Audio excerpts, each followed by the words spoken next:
السلام علیکم ورحمۃ اللہ وبرکاتہ۔ سیونتھ کلاس اسلامیات کا سبق دعا کی اہمیت و فضیلت ہم پڑھ رہے ہیں، تو آج ہم اس کے مختصر سوال جواب کریں گے، شارٹ آنسر جو ہیں وہ ہم کریں گے۔ پہلا سوال ہے، اللہ تعالیٰ سے دعا نہ مانگنا کس کے مترادف ہے؟ تو اس کا جواب ہے کہ اللہ تعالیٰ سے دعا نہ مانگنا تکبر کے مترادف ہے، یعنی اللہ تعالیٰ سے تو ہرگز دعا مانگنی ہی چاہیے۔ اس کا مطلب جو اللہ تعالیٰ سے دعا نہیں مانگتا وہ تکبر کر رہا ہے، جو اللہ تعالیٰ کو بالکل ناپسند ہے۔ اگلا سوال ہے، نبی اکرم صلی اللہ علیہ وسلم کون سی دعا مانگا کرتے تھے؟ یعنی آقا علیہ السلام ویسے تو کئی دعائیں مانگتے، مشہور اکثر کون سی دعا مانگتے؟ تو اس کا جواب ہے کہ آپ دعا مانگتے ربنا آتنا فی الدنیا حسنۃ وفی الآخرۃ حسنۃ وقنا عذاب النار۔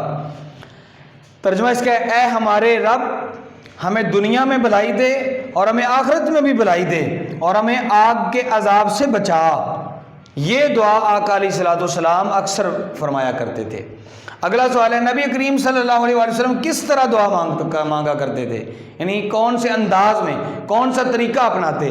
تو اس کا جواب ہے، نبی اکرم صلی اللہ علیہ وسلم ہاتھ پھیلا کر دعا مانگا کرتے، یعنی اس طرح، یعنی ہاتھ پھیلا کر۔